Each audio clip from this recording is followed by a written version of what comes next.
तालुका अस्पताल मटियारी में पोलियो आगाही मुहिम के सिलसिले में एक शानदार रैली निकाली गई, जिसकी क़यादत डिप्टी कमिश्नर मटियारी और ज़िला हेल्थ ऑफिसर सैयद आसिफ शाह ने की।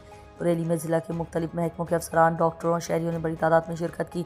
इस मौके पर डिप्टी कमिश्नर ने अपने खिताब में कहा कि पोलियो एक खतरनाक बीमारी है, जिससे बचाव के लिए हर शहरी को अपनी जिम्मेदारी अदा करनी चाहिए।